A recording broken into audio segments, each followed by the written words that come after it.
Greenland ప్రపంచంలోనే అతిపెద్ద దీవి, కానీ దీనికి స్వాతంత్రం లేదు.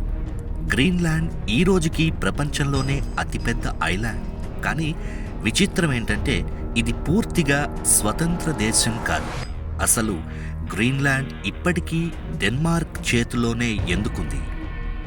సుమారు 1700 కాలంలో డెన్మార్క్, నార్వే దేశాలు కలిసి ఉన్నప్పుడు గ్రీన్లాండ్ను తమ అధీనంలోకి తీసుకున్నాయి.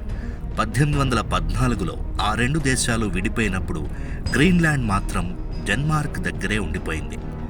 1953లో అది అధికారికంగా డెన్మార్క్ రాజ్యంలో ఒక భాగమైంది. కాలక్రమేణా గ్రీన్లాండ్కు కాస్త స్వేచ్ఛ దొరికింది.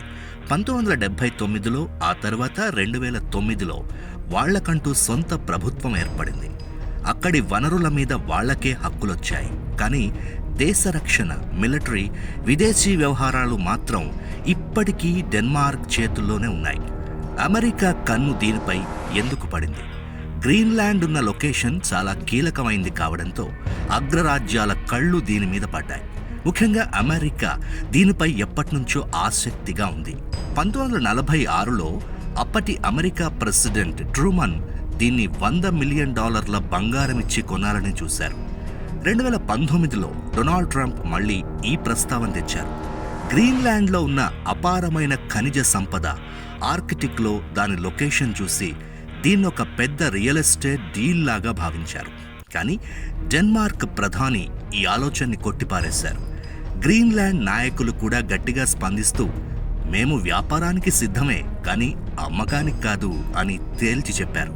మరి గ్రీన్లాండ్ డెన్మార్క్ నుంచి ఎందుకు విడిపోవట్లేదు? దీనికి ప్రధాన కారణం ఆర్థిక సాయం, భద్రత. గ్రీన్లాండ్ ఆర్థిక వ్యవస్థలో 25% డెన్మార్క్ ఇచ్చే నిధులతోనే నడుస్తోంది.